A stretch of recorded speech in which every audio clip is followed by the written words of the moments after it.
കാർഷിക അഭിവൃദ്ധിക്കൊപ്പം ജീവിതത്തിൽ നന്മ ഉയർച്ചയും വിളവെടുക്കാമെന്ന പ്രതീക്ഷയോടെ തൈപ്പൊങ്കൽ ആഘോഷിച്ച ഇടുക്കിയിലെ തോട്ടം മേഖല.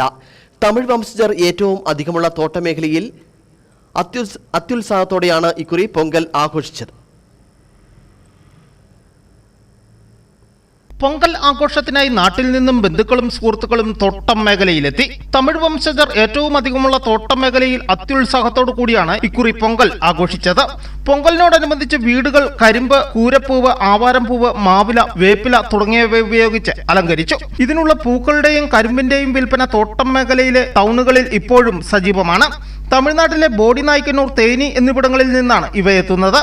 ഈ തമിഴ് വരപ്പറപ്പിൽ വന്നിട്ട് மக்கள் எல்லாரும் சேர்ந்து பொங்கல் கொண்டாடுறதுனால எல்லா மக்களும் கூடி சேர்ந்துட்டு பொங்கல் நடத்துறதுக்கு வேண்டி பயங்கர பிரகாசப்பட்டு சாமிகளை தெய்வங்களை வழிபாடு பண்றதுக்கு വേണ്ടി നടത്തുന്ന പൊങ്കലാണ്.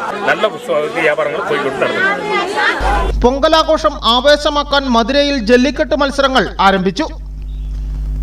News bureau, Udumbanchola.